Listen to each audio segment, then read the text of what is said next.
Well, hello everyone and welcome to the plot tour. This is the end of January in our 9th year on this allotment, and it's a bit cold today, but this is the best day that's been for a while. Been very wet, quite floody getting here. So rhubarb bed, it's looking all right. The rhubarb's certainly coming up, and we've got the taberry all set for this year's growth. Signs of daffodils. We've even got one flowering over there. Quite early this year. So I was watching allotment digger's Mark. He'd been tidying up his strawberry patch, and that one certainly needs tidying up.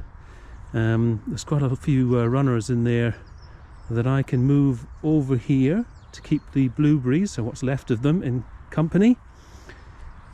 Just since I have to net the blueberries anyway, I might as well pop some spare strawberries around the side. I haven't done the berry bush prune yet. That's coming up. That's something to do in February. And there's my beloved gooseberry that'll be stabbing me to blazes when I'm doing the pruning. And the carrot bath, that hasn't had its usual annual top up. So the irises are out. In fact, my thumbnail for February's video last year had an iris in it, and this year it's going to be January. But I may have forced them a little bit because of lifting them all about a month ago and changing the compost. The meadow is looking green. I'm actually quite surprised because we've had quite a number of harsh frosts, but there's a lot of things that have come through, cover crops and the like. So a lot of strawberries around the edge here. You've got some beetroots that they're definitely going to seed, so we won't be eating those. Orchard is looking okay. Now we started harvesting some of the leeks. These are the oldest ones, and they've got the best girth to them. So I'll be having some leek and potato soup later on. Now, disappointed with the sprouts. Got a couple of good cabbages there, and they're really good. I say they can just last and last in the fridge. Yes, unfortunately there was a mild spell in November, and our lovely sprouts got had by aphids. Didn't realise it until we came to harvest them, and by the time we'd got off all the nibbled outer layers, there was just nothing left really. So another bed in waiting. This one I have actually top dressed with some compost. It's also got a few living roots left from the beetroot. My hand is literally freezing to the grip for the GoPro, and the peach really should have had a better prune than that. And foxgloves they're looking good. They're going to put on a nice display. There are some snowdrops in there that tend to get somewhat swamped, so I have done a little bit of work, replaced the membrane at the back of the corral there, neatened it up a bit. We got some hyacinths coming through there. The grass could do with a bit of a tidy, but it's just been so wet. I need to investigate this bed. I need to see if there's any of the tulips coming up, the Barcelona variety. I haven't seen them. Now I've replaced the topped up some wood chip here. Now this is not fixed, but I found a couple of spare bits of log edging that I'm going to cobble something together there, try and mend that. There was a delivery of wood chip, so I've sort of frantically put 6 wheelbarrow loads up there, which I will sort later. Well, these are the daffodils over here. I think these are much bigger than they were the end of January last year. Now I have festooned, well, I didn't do any more festooning of the red love. I neatened it up, and I discovered that it had actually grafted itself together up there, which was nice, which is what I was planning, but unfortunately the wind had blown the loop to the northeast, so I've lassoed it to the clock to try and pull it back. It's really too weedy a tree really to cope with an exposed position like that. You see how supported we've had to do it at the bottom. Oh, the peony. Ah, lovely. We have buds on there.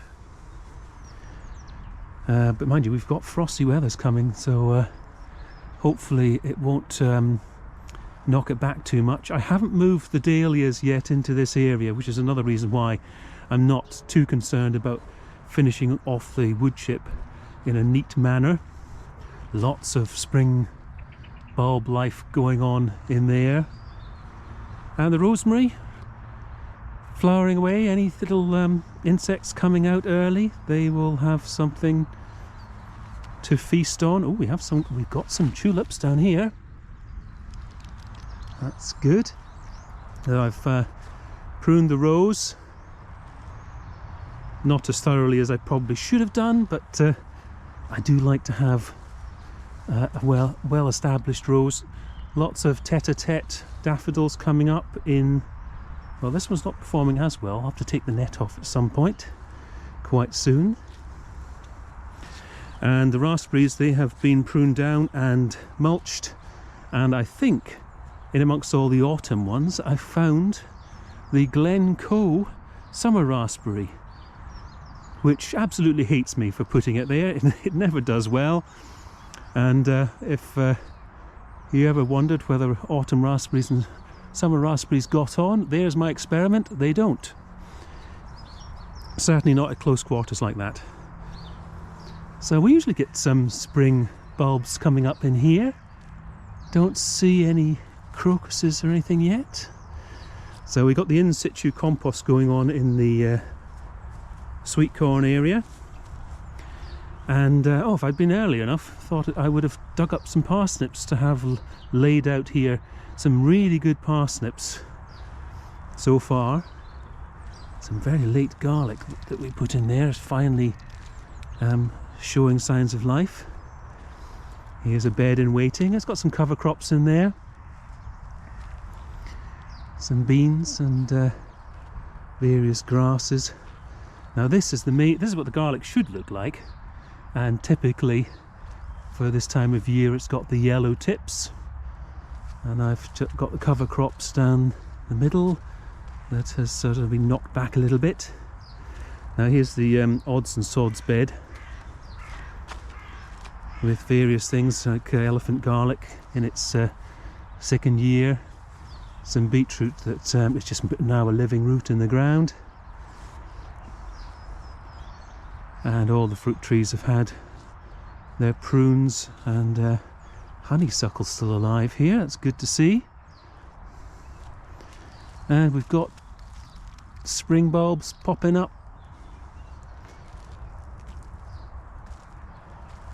Be interesting to see how this Victoria plum does this year, having had silver leaf for the first time last year.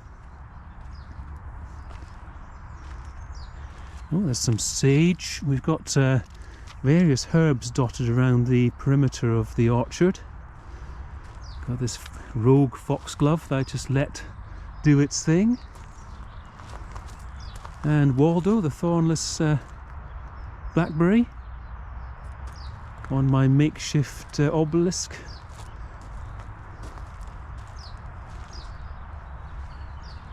And I've pruned this rose, but I think I'm going to do another harsher prune on it because it's got a little bit lopsided. There's another Waldo here. That one is mature enough now to cover the whole obelisk. And this is our potato area to be. We'll grow in the ground this year rather than the pots, apart from these 4 pots here, which we will try and hide in the shade. There's not much shade on this plot, so we'll see what we can find. Probably behind the orchard. There's the rhubarb.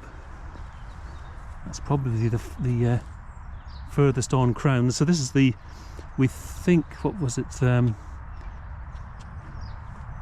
Trying to remember the name of the old type of rhubarb, but that was the clumps that we inherited, so we're not sure of the variety. These ones here, Fulton Strawberry Surprise there, that is one we put in. And there we have it. Hope everyone's keeping well. I will catch you in next month's tour. Bye for now.